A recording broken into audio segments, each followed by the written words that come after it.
for 5.8, we are talking about the curve fitting with quadratic models. And a quadratic function is something that has equally spaced x values and a constant second difference. So if you're given a chart, you can take a look at the x values and make sure that they're all equally spaced. So in my chart here, we're all going by 1. We're adding 1, going up by 1. It could be going up by 2s, it could be going up by 5s, but as long as they're all equally spaced, that's okay. And then what it means by the second, or the common second difference is you have to figure out the y's. How do I get from 9 to 4? Well, that's subtract 5. And then from 4 to 1, that would be minus 3. And then 1 to 0 is minus 1. And then from 0 to 1 is plus 1. 1 to 4 is plus 3, and 4 to 9 is plus 5. Now that's the first difference. So you got to do the second difference. Now we have to do it one more time. So from negative 5 to negative 3 is plus 2. From negative 3 to negative 1 is plus 2. From negative 1 to positive 1 is plus 2. From 1 to 3 is plus 2. And from 3 to 5 is plus 2. So this is the second difference. And if that is all the same, then this is a quadratic model. So a couple of examples here. I'm looking at the x's on the first one. It's going up by 2s, so then we need to figure out what's happening with our y's. So this is minus 2, this is minus 1, this is 0, and this is plus 1. So this would be plus 1, this would be plus 1, and this would be plus 1. So yes, because it has a common second difference.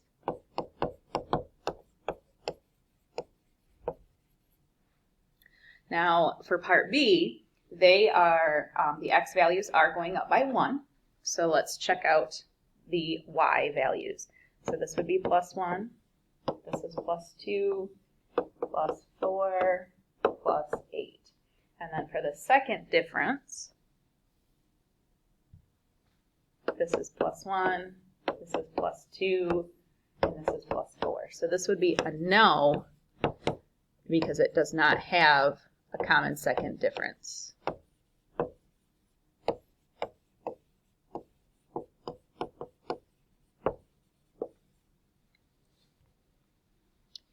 All right, example 2 says to write a quadratic function that fits the points 0, 5, 2, 1, and 3, 2.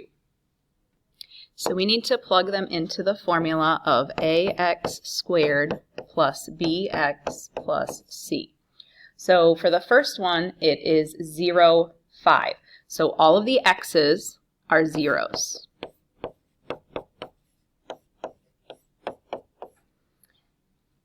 And this equals 5. That's our y value. So now if we simplify this, 0 squared is 0. 0 times a would be 0.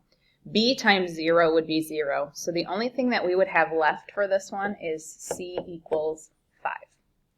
Then we have to do this for the next point, 2, 1. So all of our x's are going to be 2.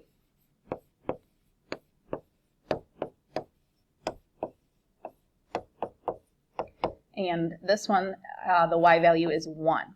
So if I simplify this, 2 squared is 4. So I'm going to have 4a. And then I have 2 times b plus c equals 1. Then I have to do this for the third point. X is 3 in this case.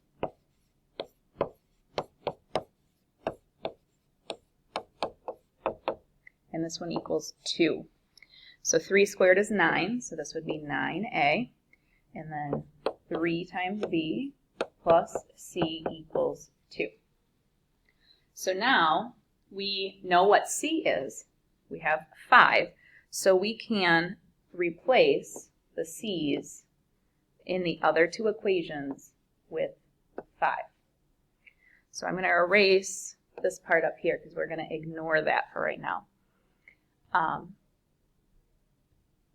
Now I have a system of equations. For the top equation, I'm going to minus 5 on both sides. So the 5 is going to go away from the left-hand side, and then I'm going to have 1 minus 5 on the other, and 1 minus 5 is negative 4. So this is going to equal negative 4. Then I'm going to do the same thing at the bottom equation. I have a plus 5, so I'm going to subtract 5.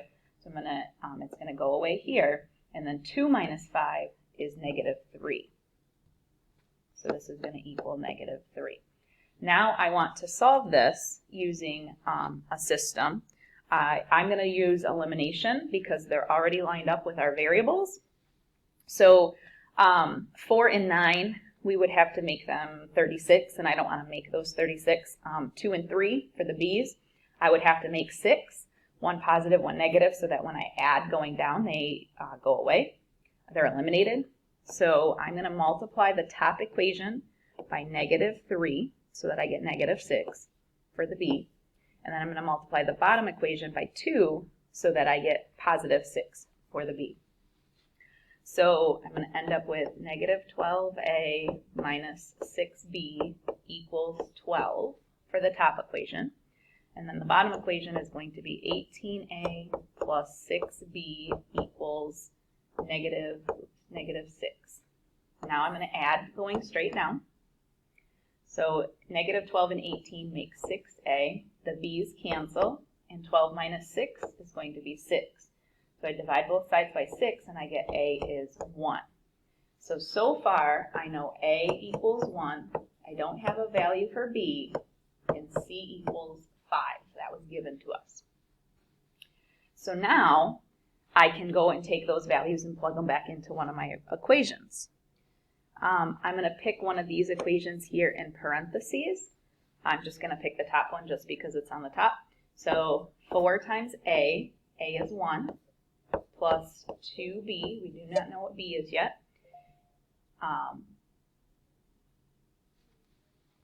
equals negative 4. So then 4 times 1 is 4. We're going to subtract 4 from both sides. So I'm going to have 2b equals negative 4 minus 4 is negative 8. And then I have to divide by 2, so b equals negative 4. For my last step, I'm going to plug a, b, and c back into my original form of ax squared plus bx plus c. So I'm going to have 1x squared, so that's just x squared, plus b times x, so that would be negative 4x, so we could have just put minus x, 4x, and then plus c, so plus 5 equals f of x.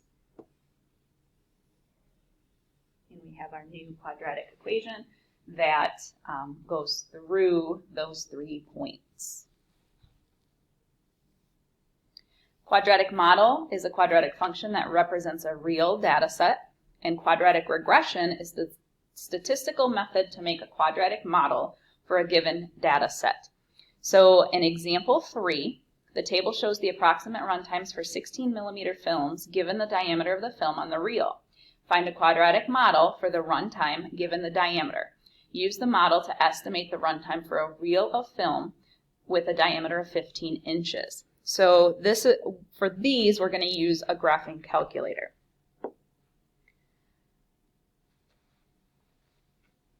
So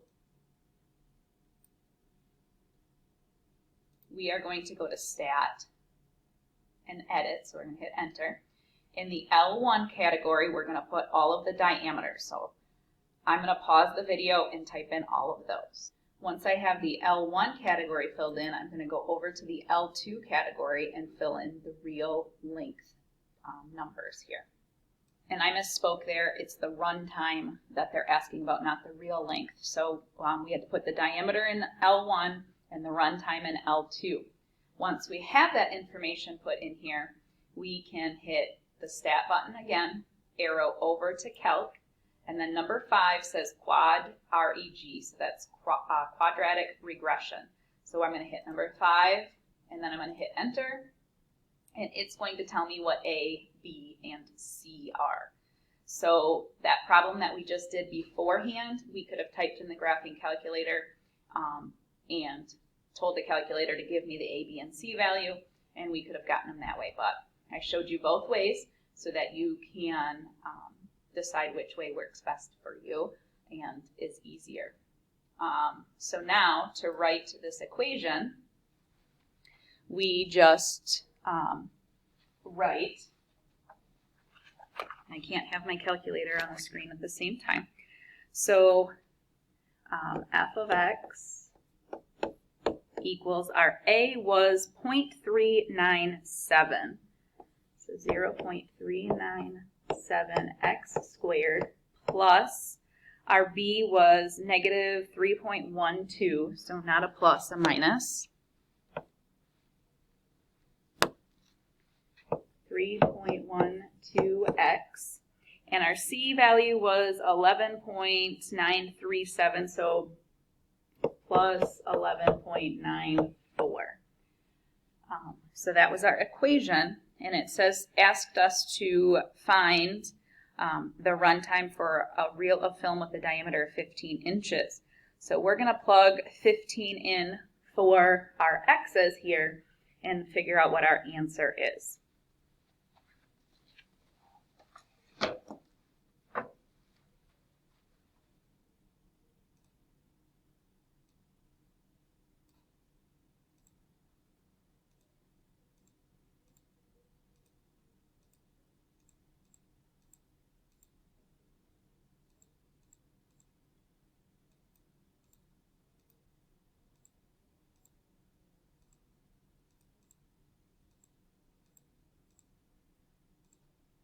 We get an answer of 54.465. So that means that our run time is about 54.46, so about 54 and a half minutes.